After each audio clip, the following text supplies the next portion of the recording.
From the weirdest people to the strangest situations. Grab a blanket, turn off your lights, and don't be too weirded out. Maybe try to guess why these stories happened.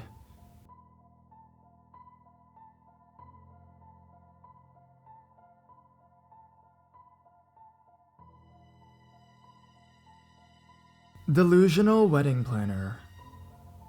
This did not involve me personally, but my tutor. I'll call her Anne. She told me one of her most memorable students recently. This happened several years ago in an adult learning facility. The man in question, Kevin, was in his mid to late 30s. He seemed to be a nice guy. He spoke about his fiancée a lot and their upcoming wedding. Strangely, Kevin was organizing the whole thing. He had booked the venue, the band, the church, the cake, the flowers, and even bought a 1,400 euro wedding dress from the most expensive bridal store in town. My tutor knew the owner of this bridal store and confirmed that he had done this. As the wedding day approached, Anne noticed Kevin was getting phone calls regularly in class, each making him more irate than the previous one. It turns out, it was the priest trying to arrange a date for Kevin and his fiancée to do a premarital course, which is a necessity before a Catholic wedding where I'm from. Shortly before the wedding, Kevin stopped showing up for class. Then, Anne found out why. Kevin was completely delusional. His so-called fiancée was a 16-year-old schoolgirl that he had been stalking for several months. Kevin finally approached the girl on her way home from school one day. Terrified, she told her parents straight away what just happened. Needless to say, they called the police. After they spoke with Kevin, it was clear that he had serious mental health issues, and he was committed to a mental institution soon after. He spent over 4 months in there before he was released.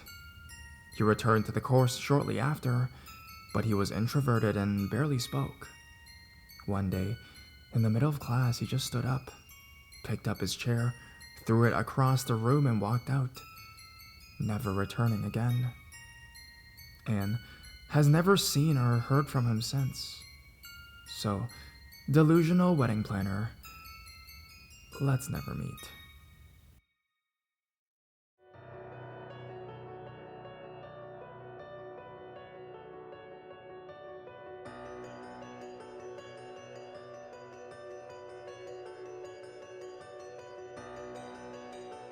Stranger from my childhood.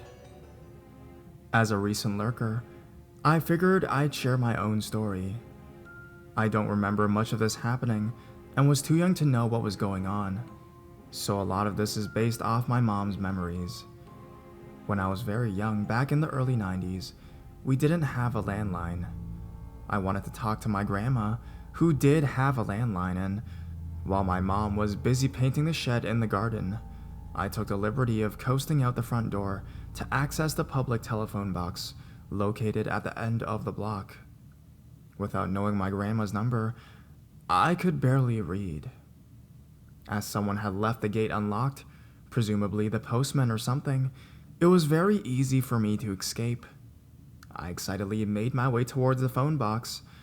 Roughly halfway along the block, a man saw me making a beeline for the end of the block. As I was only 3 or 4 at the time, wandering around without an adult, this naturally caught his attention. The man scooped me up and began carrying me towards the opposite side of the road, cooing.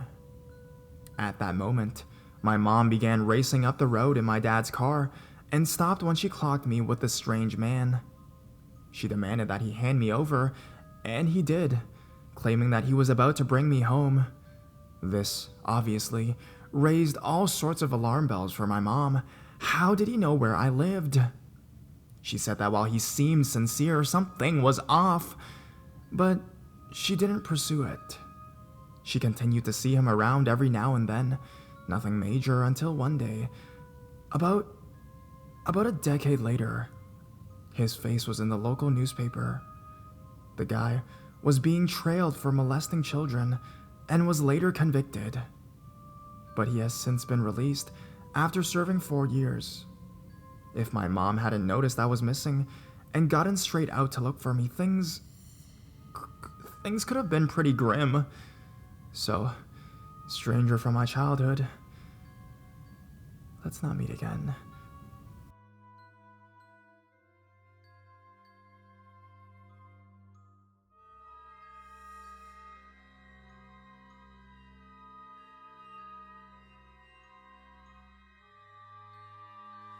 The tent in the trees. This story takes place in August of 2013 in the mountains of southern Oregon. I am a USAF Security Forces airman, military policeman. My girlfriend was at work, and as a sweltering hot day began to turn into thunderstorms, my buddy Nick, another military cop, and I decided to go explore some back roads and get out of the heat in town. Southern Oregon is crisscrossed with logging roads, some actively used, and many totally forgotten and grown over. Nick and I spent many of our days off starting on roads that we knew, finding roads that we didn't know, driving for hours into the mountains, eventually navigating back to paved roads. On this particular day, with storm clouds building over the mountains, we set off on a road we had never been on before, and began to drive into the mountains. After driving for around an hour, we hadn't seen or heard any signs of other people in the woods. We rounded a bend in the thick fir woods, and emerged in a meadow that was totally surrounded by thick aspen groves. The meadow was perfectly flat, and eerily still. We both noticed the strange stillness almost immediately. No birds, hardly any insect noises, no squirrels, and certainly no other people. On the far side of the meadow, right at the edge of the tree line, there was a picnic table. The table was very odd, however. It was painted a bright orange and was much larger than a typical picnic table in a park. Remarking on this, Nick drove through the meadow to get a closer look. I remember being apprehensive as we approached. The whole scenario was exceptionally strange. The overall silence of the aspen grove was unsettling. Also, it was nearly impossible to see far into the trees as aspen grow extremely close together. When we parked by the table, I hopped out of the passenger seat of the truck to check it out. I'm not very tall, only about 5'5". Regardless, the table was ridiculously oversized and practically unusable. The seats were nearly at chest level, meaning I would have to climb up to even sit on them. As I was looking at the table, Nick called me over to the truck, and I noticed he was looking back into the aspens. At first, I couldn't see what he was looking at, but then I noticed a splash of color that was completely out of place in the thick trees. A small, one-man tent was set back in the trees, about 50 feet from the strange table. I had an initial feeling of dread and felt certain that there was someone in the tent, and if we could see the tent, they could see us. There were no campgrounds in this area, no people, no main roads for miles. Surely someone camping so remotely would be, at the very least, a strange person. However, as we observed the tent, we didn't see any movement or hear any sounds coming from it. Nick suggested I call out. I didn't want to, but I did. "Hey, anyone in there?" I yelled. No reply. Feeling completely on edge, Nick and I thought about driving away and leaving this strange area, but we began to fear the worst. What if there was a dead body in the tent? What if somebody had gotten kidnapped? Foolish, I know, but we thought it all the same. After some debate, we decided to have Nick turn the truck around to drive away from the camp. Should we need to leave in a hurry, he would be waiting behind the wheel. With my heart pounding, I started walking through the trees towards the tent. I was totally keyed up with my senses on full alert. When I reached the campsite, several things struck me as odd.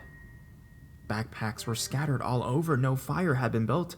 No wood collected. The tent was literally full of backpacks and women's clothing.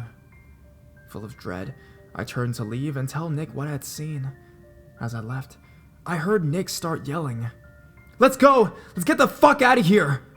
Not knowing why he was yelling, I ran back to the truck. When I broke out of the trees, I saw a beat-up old Ford Taurus on the road, blocking us from leaving the meadow. I immediately leaped into the passenger seat, and Nick floored the gas pedal. The car was occupied by 2 men. A third person was laying against the window in the back. As we drove across the meadow, the driver attempted to block us from the road, but Nick drove around them and accelerated the way we had come from. I looked back and saw the car attempting to turn around on the narrow road.